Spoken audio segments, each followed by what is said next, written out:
दोस्तों 6 जुलाई देवशयनी एकादशी के दिन बन रहा है दिव्य दुर्लभ महाशुभ संयोग। इस दिन यानी देवशयनी एकादशी के दिन चुपचाप गाय को खिला दें। यह एक छोटी सी चीज, रोड़पति भी होंगे करोड़पति, मिलेंगी सभी संकटों और कष्टों से मुक्ति, मृत्यु दंड पितृदोष तुरंतों का खत्म, पूरे साल आपके घर में भरे रहेंगे अन्न धन के भंडार। यूं कहें कि भगवान विष्णु जी माता लक्ष्मी की कृपा से आपकी 7 पुश्तें तक करेंगी रुपयों पैसों पर राज। या दोस्तों 7 पीढ़ियों तक बैंक बैलेंस बढ़ता चला जाएगा, सभी दुख दर्द संकट कष्ट दूर हो जाएंगे और सभी सुख आपके पास आ जाएंगे, सभी सुख आपके कदम चूमेंगे यदि आप यह एक छोटी सी चीज गाय को खिला देते हैं देवशयनी एकादशी के दिन। क्योंकि इस बार जो देवशयनी एकादशी है बहुत ही दुर्लभ योग में है। गाय से जुड़े ये उपाय आपको मालामाल बना देंगे। भगवान विष्णु जी माता लक्ष्मी की कृपा से आपके जीवन से परेशानियां खत्म हो जाएंगी, गरीबी आपके घर का रास्ता भूल जाएगी। बता दें, गाय से जुड़े ये उपाय आपके जीवन में आपको बड़ा लाभ देंगे, जो इस वीडियो में हम आपको बताने वाले हैं। यदि आप अपने जीवन से परेशानियों को खत्म करना चाहते हैं, भगवान विष्णु जी माता लक्ष्मी की कृपा प्राप्त करना चाहते हैं और 7 पीढ़ियों तक अन्न धन के भंडार भरे रहें, यह कामना चाहते हैं, तो दोस्तों आज की वीडियो समय निकालकर पूरी देखना। क्योंकि आज की वीडियो जो भी पूरी देखेगा उसके जीवन में दुख दर्द संकट कष्ट रहेंगे ही नहीं और भगवान विष्णु जी माता लक्ष्मी की सीधे आपको कृपा प्राप्त हो जाएगी। इसलिए पूरा वीडियो शुरू से अंत तक जरूर देखें। आगे शुरू करें वीडियो को, सबसे पहले तो लाइक कर देना, कमेंट्स बॉक्स में जय लक्ष्मी नारायण जय गो माता अवश्य लिख देना, जिससे आपकी समस्त मनोकामनाएं पूर्ण हो। दोस्तों आपको बता दें, हिंदू धर्म में एकादशी तिथि का विशेष महत्व होता है। हर वर्ष आषाढ़ माह के शुक्ल पक्ष की एकादशी को देवशयनी एकादशी के नाम से जाना जाता है। इस एकादशी पर भगवान विष्णु जी 4 माह के लिए क्षीर सागर में योग निद्रा के लिए चले जाते हैं। ऐसे में 4 महीनों के दौरान किसी भी तरह का कोई शुभ काम करना वर्जित होता है। इस 4 माह के समय को चतुर्मास कहते हैं। इस एकादशी को हरियशयन, पद्मा या फिर तुरी एकादशी के नाम से भी जाना जाता है। इस बार देवशयनी एकादशी 6 जुलाई रविवार को है। हिंदू पंचांग के अनुसार आपको बता दें, इस दिन आपको भगवान विष्णु जी माता लक्ष्मी का विधि विधान से पूजन करना चाहिए। क्या दोस्तों, इस दिन आप सूर्योदय से पहले उठें, स्नान आदि कर स्वच्छ वस्त्र धारण करें। इसके बाद भगवान सूर्यदेव को जल अर्पित करते हुए भगवान विष्णु जी की पूजा का संकल्प लें। साथ ही साथ माता लक्ष्मी का पूजन करें।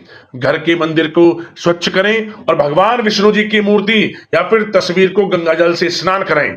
इसके बाद उन्हें वस्त्र पहनाएं, उन्हें पीले वस्त्र पहनाएं और सुंदर फूल से सजाएं। पूजा के लिए चंदन, तुलसी पत्र, अक्षत, धूप, दीप, नैवेद्य, पंचामृत, फल और पीले फूल का उपयोग करें।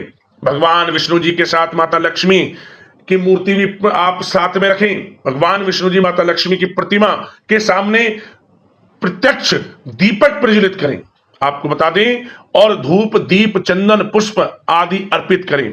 भगवान विष्णु जी को पंचामृत और फल का नैवेद्य अर्पित करें। भगवान विष्णु जी के विष्णु सहस्त्र नाम या फिर विष्णु श्लोक का पाठ करें।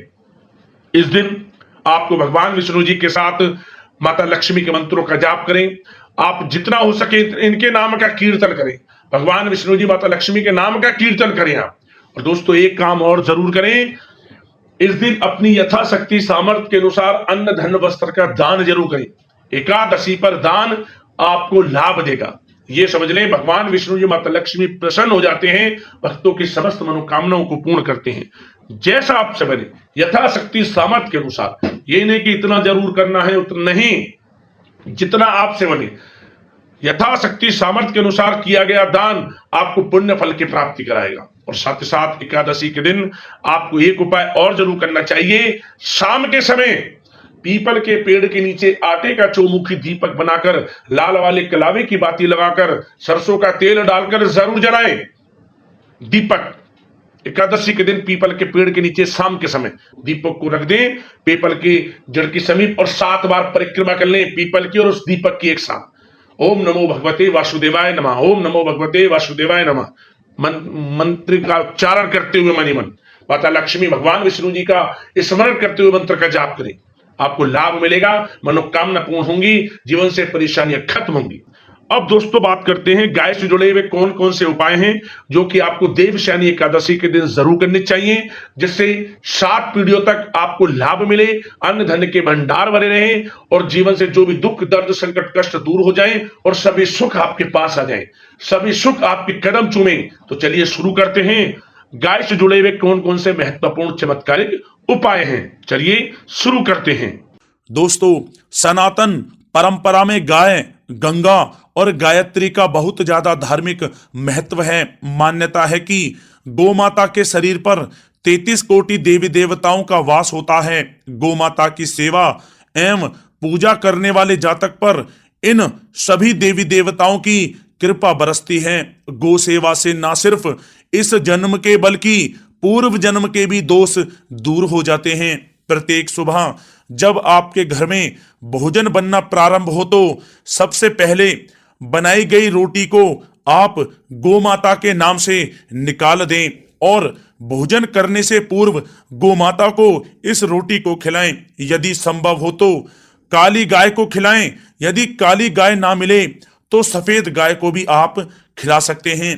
प्रत्येक पूजा और मांगलिक कार्य में गौ माता या उनसे जुड़ी चीजें जैसे गाय का गोबर, गोमूत्र, गाय का दूध अथवा गाय के दूध से बना घी अवश्य शामिल करें।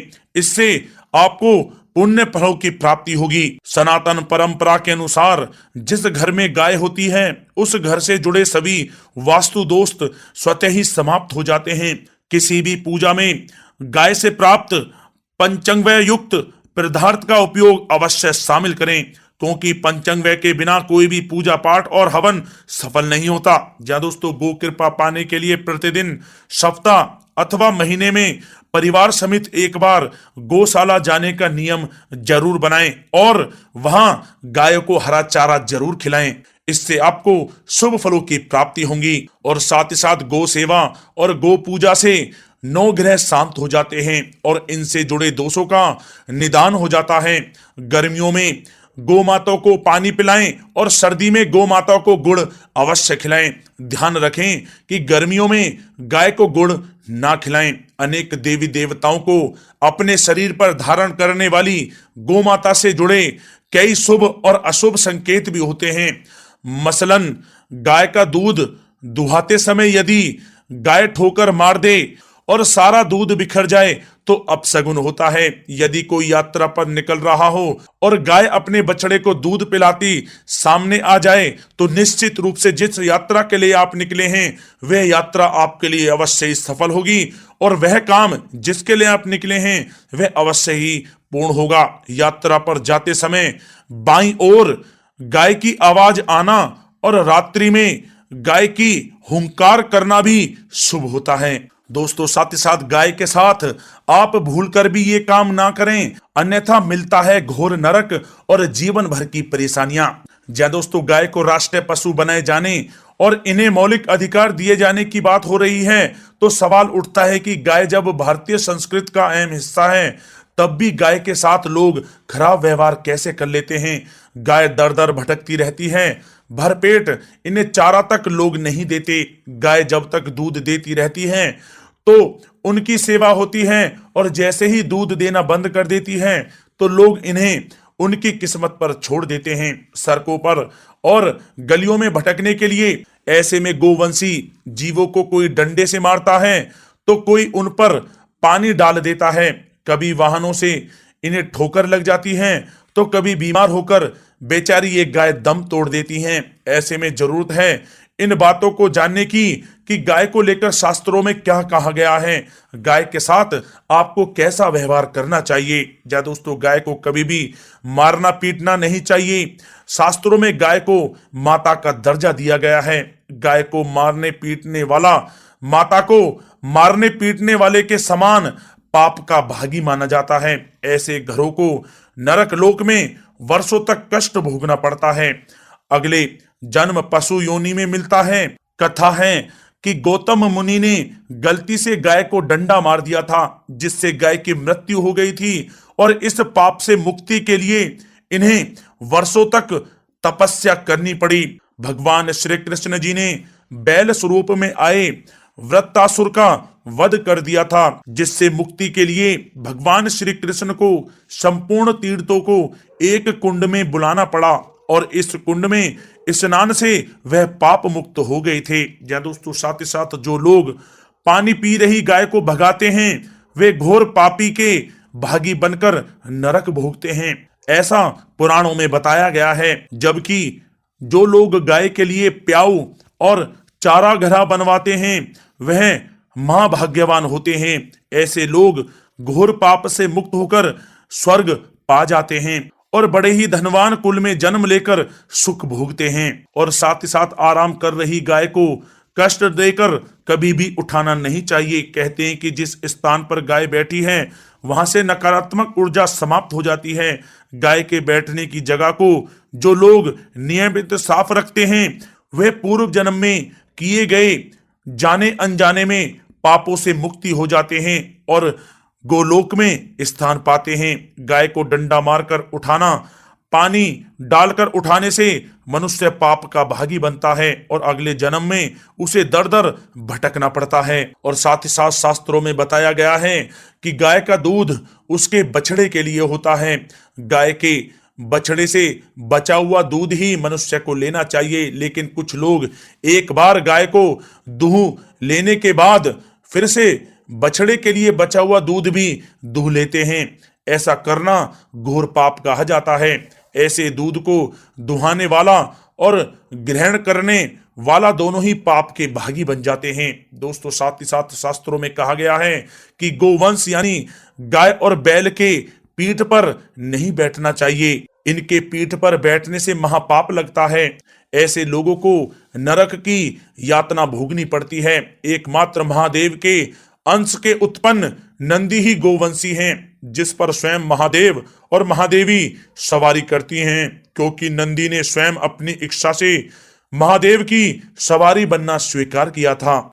और साथ ही साथ शास्त्रों में गाय के दान को बहुत ही महत्व दिया गया है, लेकिन ऐसी गाय का दान कभी नहीं करना चाहिए जो बूढ़ी और बीमार हो। कठोपनिषद में नचिकेता की कथा भी इस संदर्भ में है कि जिस नचिकेता ने पिता द्वारा बूढ़ी गाय को दान करने पर आपत्ति जताई थी, दूध देने वाली और बछड़े सहित जो लोग गाय का दान करते हैं वह महान पुण्य को प्राप्त करके स्वर्ग में स्थान पाते हैं। दोस्तों, साथ ही साथ सूर्य, चंद्र, मंगल या शुक्र की युति राहु से हो तो पितृ दोष होता है। यह भी मान्यता है कि सूर्य का संबंध पिता से एवं मंगल का संबंध रक्त से होने के कारण सूर्य यदि शनि, राहु या केतु के साथ स्थित हो या दृष्टि संबंधी हो तथा मंगल की युति राहु या केतु से हो तो पितृ दोष होता है। इस दोष से जीवन संघर्ष में बन जाता है। यदि पितृ दोष हो तो गाय को प्रतिदिन या किसी भी एकादशी को या किसी पूर्णिमा के दिन या अमावस्या को रोटी, गुड़, चारा आदि खिलाने से पितृ दोष समाप्त हो जाता है। साथ ही साथ देसी गाय की पीठ पर जो ककुद कुबड़ होता है वह बृहस्पति गुरु हैं। अतः जन्म पत्री में यदि बृहस्पति अपनी नीच राशि मकर में हो या अशुभ स्थिति में हो तो देसी गाय के इस बृहस्पति भाग एवं शिवलिंग रूपी कुबड़ के दर्शन करने चाहिए। गुड़ तथा चने की दाल रखकर गाय को रोटी भी दें, इससे आपको शुभ फलों की प्राप्ति होगी। और साथ ही साथ यदि आप रास्ते में जा रहे हों और सामने से गौ माता आती हुई दिखाई दें तो गौ माता को आप अपनी दाहिनी ओर से जाने देना चाहिए। आपकी यात्रा अवश्य ही सफल होगी। और साथ ही साथ यह संकेत भी जान लें, यदि आप यात्रा पर जा रहे हैं और सामने आपके गाय पड़ जाए अथवा अपने बछड़े को दूध पिलाती हुई सामने गाय दिखाई दे जाए तो समझ जाना कि वह यात्रा आपके लिए अवश्य ही सफल होगी। और साथ ही साथ जिस घर में गाय होती है उसमें वास्तु दोष स्वतः ही समाप्त हो जाता है। और साथ ही साथ आपको बता दें कि गाय को आप जो भी रोटी बनाएं प्रतिदिन ताजी रोटी ही बनाएं। गाय को अगर आपने रोटी बनाई है तो कोशिश करें कि उस रोटी को आप तुरंत ही गाय को दे दें। अगर आप उस रोटी को रख देंगे और उस रोटी को अगले दिन देंगे तो वह रोटी बासी मानी जाएगी। गाय को कभी भी बासी रोटी ना दें, इससे घर में नकारात्मक ऊर्जा वास करती है और जो भी कार्य आपके बनने वाले होंगे वह कार्य भी आपके बिल्कुल भी नहीं बनेंगे। इससे आपके घर में हमेशा दरिद्रता का वास रहेगा और आप जिस भी कार्य को करेंगे उस कार्य में आपको हमेशा असफलता ही हाथ लगेगी। इसलिए कोशिश करें गाय को रोजाना ताजी रोटी बनाकर खिलाएं और रोटी को बिल्कुल ना रखें, बासी रोटी गाय को ना दें। और साथ ही साथ सड़ी गली चीजें गाय को नहीं खिलानी चाहिए कि घर में कोई फल है, कोई सब्जी है, सड़ जाए तो लोग क्या करते हैं, गाय को खिला देते हैं। नहीं, ऐसा नहीं करना चाहिए। ऐसा करने से यदि आप गाय को खिलाते हैं तो और आप पाप के भागी बन जाते हैं। आप बिल्कुल भी सड़ी गली चीजें गाय को ना खिलाएं। और साथ ही साथ आप आटे की 11 लोइयां बनाकर उनके ऊपर हल्दी लगाएं। इसके बाद आप उन 11 लोइयों को एक एक करके गाय को खिलाएं। प्रत्येक लोई को खिलाते समय गाय के सींगों पर आप हाथ फेरें, पीठ पर हाथ फेरें, मस्तक पर हाथ फेरें, माता गाय के आप चरणों के स्पर्श करें। जहां दोस्तों ऐसा करने से आपके समस्त कार्य बनने लगेंगे। जो दुख का समय चल रहा है वह भी समाप्त होगा। आपके जीवन में खुशियां खुशियां होंगी। और एक बार आप 7 बार गाय की परिक्रमा भी कर लें तो आपके समस्त कार्य पूर्ण होंगे। और साथ ही साथ आप गाय को जब भी रोटी दें, रोटी पर या तो आप थोड़ी हल्दी लगा लें या थोड़ा गुड़ रख लें। अगर गुड़ ना हो तो आप थोड़ा मिश्री रख सकते हैं, थोड़ा घी रख सकते हैं। जहां दोस्तों गाय को कभी भी सूखी रोटी ना खिलाएं। सूखी का मतलब गाय की जो रोटी रखें खिलाएं उस पर कुछ ना कुछ रख कर खिलाएं। हल्दी रख लें, गुड़ रख लें, मिश्री, घी या जो भी रख लें, मतलब खाली रोटी नहीं खिलानी है। ध्यान इस बात का रखें, जब ही आपको शुभ फलों की प्राप्ति होगी। जी हाँ दोस्तों, ये थे गाय से जुड़े कुछ महत्वपूर्ण उपाय, कुछ बातें जिन्हें आपको ध्यान में जरूर रखना चाहिए। या दोस्तों वीडियो अच्छी लगी हो तो वीडियो को लाइक करें, ज्यादा से ज्यादा अपने दोस्तों में शेयर करें, चैनल पर नए तो सब्सक्राइब करें। जय गौ माता।